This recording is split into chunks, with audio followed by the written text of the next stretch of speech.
Hey guys, welcome to Jaxbeautifulyou. In today's video, I'm super excited because we're going to be playing with some perfumes. So we're going to be testing out some super popular and super hyped up perfumes here on YouTube. I'm going to be giving you my thoughts on these perfumes and letting you know whether or not I will be adding them to my collection.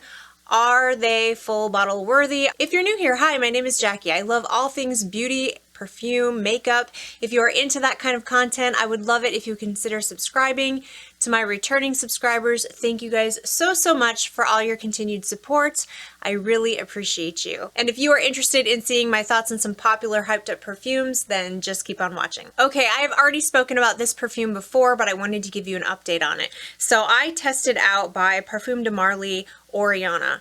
And I had said that I absolutely love this and I wanted a full bottle of it. I was actually considering getting it for my birthday, but I ended up getting Love Don't Be Shy by Kilian, the extreme version, which I absolutely love it. I have no regrets. I think it's absolutely amazing, but I really was looking at this one as well. However, when I tested that one out, it was just that small little sample that you get from Lucky Scent, that little dabber, and I kind of got nervous because can you really tell what a perfume smells like? I mean, you can get an idea from those samples, but I wanted to be able to wear the perfume. I wanted to test out the longevity. I wanted to be able to spray it on and really walk around, test it out, wear it for the day, and get my full thoughts to see if I really do want this fragrance. So I ended up ordering a sample from Twisted Lily, and they actually have the kind that you can spray, and I felt like I got a good wear out of it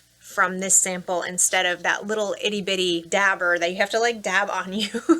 So this is an expensive perfume that I've really had my eye on, and I really do still love it. And unfortunately for my wallet, this sample confirmed that I want a full bottle. I was kind of hoping that I wouldn't. I was kind of hoping that it wouldn't be as amazing as I had built it up to be in my head. I had watched a couple reviews on it, and some people are fans and some people are not. Some people don't think it's worth the money, but after wearing it all day, I'm still in love with it and I have to have a bottle of it. So for me, I get a lot of orange in this fragrance, and I really love orange sweet type of fragrances. I really love this perfume. So it's very orange for me in the opening, and then that whipped cream and marshmallow in the base, it's just absolutely heavenly, and I really love this one. I wore it, I found the projection, the longevity to be moderate. I didn't really have a problem with the performance. Some people have said that the performance isn't that great, but I don't have a problem with it at all. I think it's pretty decent. It's definitely not a beast by any means, but it is a good performing perfume. I could smell it all day long. I got these beautiful wafts. It was definitely there. It was definitely present. I could smell it. I know other people could smell it. My husband said he really liked it. He complimented me on it. It's just a very sweet, orange, marshmallowy, whipped cream, delicious fragrance that I really enjoy wearing, and I think it's going to be perfect for this time of year. Right now it's spring, summer's just right around the corner, and it just smells so sweet and good. Now, when I was watching, I can't remember who said this, but I was watching a review of someone who's not a fan of this fragrance. They were saying that it smelled like dryer sheets to them. And you know what? I kind of get that. There's almost like a cleanness to this as well. So this is a orange gourmandish type of fragrance, but there's something that's keeping it from being too gourmand to my nose. And I do kind of get the dryer sheet reference, but for me that's not a negative thing. I don't hate that at all. I actually kind of like it. I'm not sure if it's the grapefruit or maybe it's the bergamot, but you do have a pretty bright opening. There's also raspberry and black currant in here. There's musk, so it's a little musky. There's ambrette, but I pick up a lot of the marshmallow and I pick up a lot of the whipped cream and a lot of the orange. But yeah, I will say there is a tiny bit of a cleanness, like laundry dryer sheets, but I don't hate it. I'm not mad at it at all. It's kind of just in the background to me. It's not very prominent, but I do pick it up a little bit, and I understand what people are saying when they say that. And I'm gonna end up buying a bottle because I can't get it out of my mind. It will be mine. This next fragrance has gotten so much hype. I have heard so many people talk about this that I couldn't resist any longer. I had to smell it for myself because the way people are describing it, just absolutely made me curious. And the reason why I hesitated on trying this for so long is because some people said the performance wasn't all that great, and that is an immediate turnoff for me. You know, it's just an immediate like turnoff. I don't want to deal with that. I want perfumes that perform, you know? What am I paying all this money for if they don't perform? You know, I don't want to spend $300 on water. You know, I want my fragrances to perform. But anyway, I should probably tell you what I'm talking about. This is by BDK and this is Rouge Smoking. So this fragrance has gotten a ton of hype, like I said, and I just couldn't even wait any longer. And when I sprayed it and smelled it for the first time, my eyes literally rolled in the back of my head. Wow. Just wow. I don't even have words. This is so good. It's so good. The hype behind this, I get it. I get it. I'm on the hype train with Rouge Smoking. I think you have to be the type of person that likes this kind of perfume. I think you need to like sweet, spicy, opulent, rich types of fragrances. It's very spicy in the opening to me, and that's because there's pink pepper in here. I can definitely make out the pink pepper in the opening, and I love it. I love spicy, sweet combination perfumes. I think it's absolutely fantastic. Like Kilian's Angel Share, you've got a little bit of that spiciness from the cinnamon, you know, there's a little kick, and then you've got that boozy, yummy, delicious, gooey apple pie, and then some woody notes. You guys know I love Angel Share. I love it, love it. And this is definitely right up there with it for me. I could just smell this all day long. So the opening, you've got cherry, which I was nervous because I'm always nervous when it comes to cherry fragrances. I'm very, very weird about cherry, but this to me does not smell medicinal in any way, shape, or form. This is straight up spicy cherry Coke. That's what it smells like to me, like a spicy cherry Coke. Oh, yes, this is full bottle worthy. I will definitely be getting a bottle of this, 100%. Now, like I said, I was a little bit worried because people say the longevity isn't really that great. And I really can't say one way or another because I haven't fully tested this out. I've only sprayed it on paper and sprayed it on my hand and on my wrists. I haven't like sprayed it all over and walked around and tested it out, but from what I can tell, it's pretty decent performance. I sprayed it on the back of my hand, I sprayed it on my wrists, and I was walking around the house. I actually went to sleep, woke up the next morning, and I could still smell it coming off my wrist. So I don't think there's a problem with the performance when it comes to me. Again, it's not one of those beastly, like super out there, fill up a room type of perfumes, but I could definitely smell it. I definitely got wafts of it off my wrist, and it was still there in the morning. So I really don't think the performance is bad on this one at all, at least not for me. But again, I haven't like fully tested it out. I haven't given it a wear test, so please keep that in mind. But from everything I can tell, I don't think I'm going to have a problem with it. I'm actually just going to spray this all over me right now because I just want to smell like this, which is funny because this is a fall and winter fragrance for me. This smells like Christmas to me. I don't know why spicy cherry Coke would remind me of Christmas. This is definitely a fall and winter fragrance to me. This doesn't feel like spring or summer. So while I do want a bottle of this in my collection, it is definitely going to be in my collection. It's not a matter of if, it's just a matter of when. I think I will hold off and get this closer to fall. I think I'm going to wait until the summer's over to get this in my collection, but yes, this is full bottle worthy to me. Up next, we have from the house of Amouage, which I have never tried a fragrance from them before. First of all, they're super expensive, but I am a huge fan of Tuberose, and I've had a lot of you suggest that I try Love Tuberose. Now this one is super pretty. Obviously there's Tuberose in here. To me, this doesn't seem like just a Tuberose fragrance though. It's almost like I smell equal parts of Tuberose and jasmine. I smell both of those. There's also gardenia in here as well. I don't pick up a ton on the gardenia. Mostly it's just like Tuberose and jasmine, kind of like they're both there and very present, like equally present. It's really pretty. There's also whipped cream in here, which that got my attention. It does seem very smooth, very creamy, there's vanilla, there's sandalwood, and it is truly a gorgeous fragrance. It is on my strong like list, and I probably would add it to my collection if it wasn't for the price. It is just ridiculously expensive, and for what you get, I just don't feel like I want to pay that much money for this perfume. I have other Tuberose fragrances in my collection that I actually prefer to this one. I'm kind of the person who likes that super bubblegummy, super in your face tuberose. I like tuberose to be like the star of the show, and so like I'm thinking about Giorgio Armani My Way.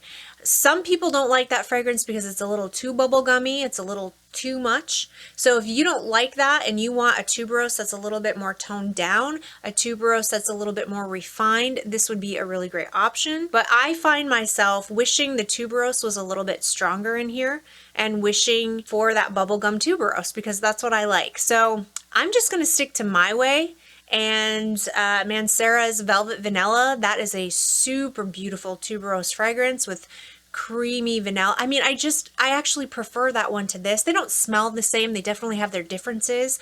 But if I'm looking for a creamy, sweet tuberose fragrance, I'm just happy as pie with Mancera's Velvet Vanilla, and I don't feel like I'm gonna rush out and pay over $300 for this fragrance. Is it good? Yes. Absolutely, it's good. Do I want to spend $300 and some on this fragrance? Absolutely not. I do not. Up next, let's talk about a fragrance that I thought for sure I was gonna love because like I've told you guys, I'm kind of in this like sweet marshmallowy Oriana, Love Don't Be Shy Extreme, marshmallowy, whipped creamy kind of mood. Spring has really brought that out in me, and I have just been like in love with those types of fragrances right now. And I thought that this would be a great one to try out because a lot of people compare it to like the Love Don't Be Shy type of perfumes, and this is Cintra. I got a sample of this, sprayed it, and it wasn't what I thought it was going to be. To be honest, I actually was not expecting to get what I smell. Yeah, I definitely get the Love Don't Be Shy references. Like I get that there's marshmallowy sweetness, neroli type of scents in here. I believe, yes, there's neroli in the opening. There's milk in here, which makes it super creamy and lactonic. You have marshmallows in here. You can smell that for sure in this perfume. So I do get the comparisons to Love Don't Be Shy. What I don't get is why there is such a strong, harsh, sharp green note in here that completely ruins the fragrance for me. I do not like this at all. This is super green. I don't know what it is I'm smelling. It seems like in the opening there's neroli, there's petitgrain, red fruits, and bergamot. So I'm guessing it's the petitgrain. It is strong, it is green, and it is sharp. It smells super, super harsh. And it doesn't just stay in the beginning. Like I put this on my skin and it kept on going. I made it for about an hour before I had to wash this off. I just couldn't take it anymore. It was very unpleasant, very unappealing to my nose, and I'm really, really sad because there's notes in here that I truly love. There's milk, marshmallows, there's cinnamon, there's caramel, musk, cedar, love all those notes, and I just thought this was a shoo-in. I do not like this. I would never even consider buying a full bottle, and I ended up, after about an hour, having to scrub it off. I thought that that sharpness would go away.